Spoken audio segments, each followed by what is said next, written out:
share with you an inexpensive cardstock find that I am using in my craft room. So I have my mini maker here, and I have paper plates in front of me from the Dollar Tree. So 30 of them in the smaller size, 7 by 7. And then I think it's 24 or 25, the larger size. This is a mint green, and I cut it down. So the center gave me basically 3 strips here. Got them reversed, but you can see here, this was the center of my plate. And then what I'm going to do is use my word dies here and send it through my mini maker.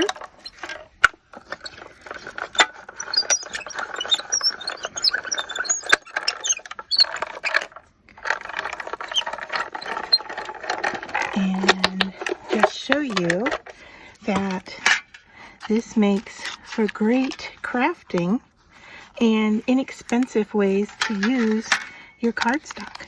So here are my words, you know, cut out and in a shiny colored cardstock.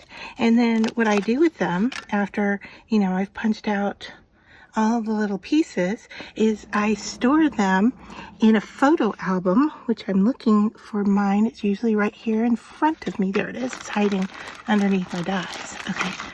So from Dollar Tree, the photo album, and I just slide them into my package so that I have them when I want to use them. And then I store extra cardstock here. So what you're seeing in here is scraps from a box, actually, that I cut up that had nice shiny cardstock. So here I have my words, and this way I can just go ahead and you know, do some die cutting when I'm not really in the mood for sitting down and doing crafting, but just doing some prep work for future crafting.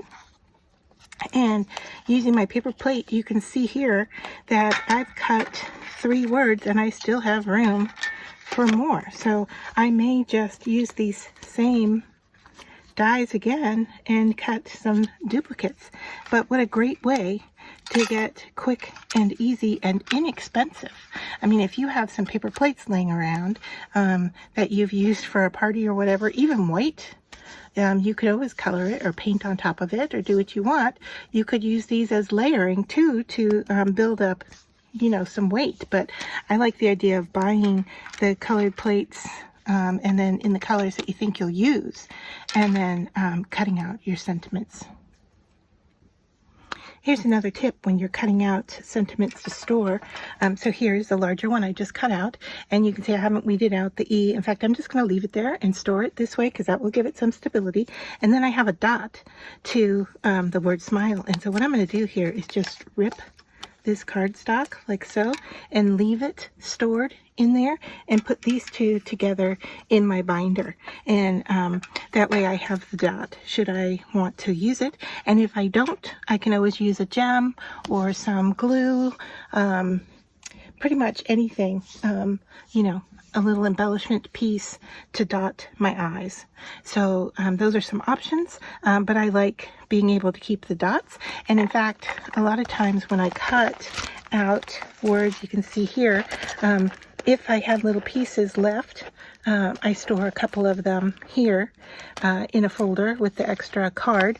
And so that way, if I need a dot for a letter that has gone missing on me, I have some stored here. And the white ones are especially great because then I can just color them if I need to.